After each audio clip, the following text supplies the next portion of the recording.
pandang atau landasan berpikir yang digunakan guru untuk mengelola kegiatan pembelajaran agar siswa dapat memahami materi. Adapun penerapan dalam pembelajaran IPSD, yang pertama pilihan terbaik, pendekatan saintifik.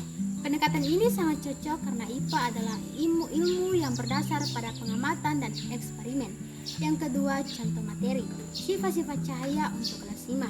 Siswa diajak melakukan proses 5M. Yang pertama, mengamati berkas cahaya. Yang kedua, menanya mengapa cahaya bisa menembus benda bening. Yang ketiga, mencoba melakukan eksperimen cermin. Yang keempat, menalar hasil. Yang kelima, mengomunikasikan kesimpulan. Selanjutnya, strategi.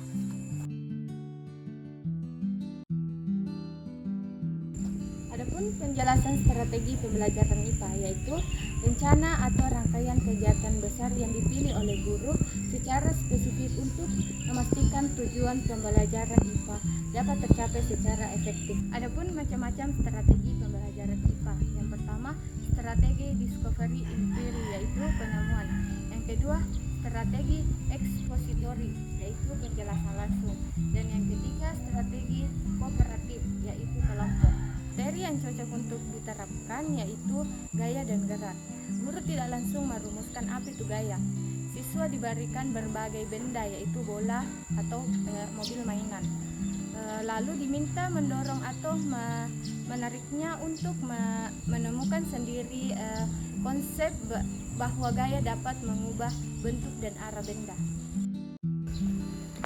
Apa sih itu model pembelajaran? Model pembelajaran dalam IPA adalah kerangka konseptual atau seluruh rangkaian jalannya proses pembelajaran dari awal sampai akhir yang memiliki sintaks atau langkah-langkah sistematis. Adapun macam-macam model dalam pembelajaran IPA adalah yang pertama problem based learning atau PBL, yang kedua project based learning atau PJBL, yang ketiga model siklus belajar atau learning cell. Penerapan dalam pembelajaran IPA sedang cocok yaitu problem based learning karena model ini sangat bagus untuk mendekatkan siswa dengan masalah nyata di sekitar mereka yang berkaitan dengan sains. Contoh materi yang cocok untuk model ini adalah siklus air dan dampak kekeringan. Guru memulai dengan orientasi masalah, menanyakan berita kekeringan air bersih, lalu siswa berdiskusi dalam kelompok untuk menganalisis mengapa air bisa habis dan bagaimana siklus air bekerja untuk mengatasi masalah tersebut. Nah, tentunya kita tidak jauh dari kata metode. Apa itu metode? Nah, cara konkret atau teknik spesifik yang digunakan guru secara nyata untuk mengimplementasikan rencana pembelajaran di kelas. Adapun macam-macam metode. Yang pertama itu metode eksperimen atau percobaan. Yang kedua, metode demonstrasi. Yang ketiga, metode tanya jawab dan diskusi. Adapun penerapan dalam pembelajaran IPSD. Yang terbaik, metode eksperimen. Metode wajib dalam IPA agar siswa mendapatkan pengalaman sensorik langsung dan memotong verbalisme hanya menghafal kata-kata. Selanjutnya, contoh materi.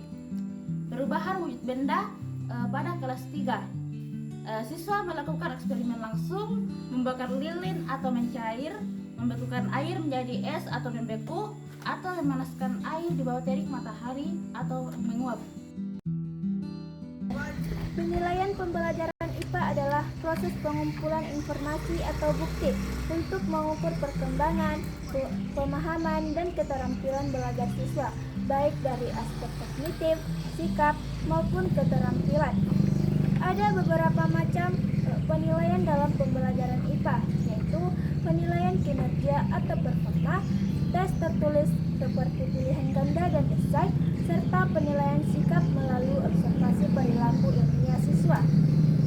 Dalam pembelajaran IPSD, penilaian yang paling baik digunakan adalah penilaian kinerja atau unjuk kerja, karena yang dinilai bukan hanya hasil akhir ujian tertulis, tetapi juga bagaimana siswa melakukan praktikum dengan benar. Contoh penerapannya yaitu pada materi membuat maket sistem pencernaan manusia kelas 5 SD. Guru dapat menilai keterampilan matematik,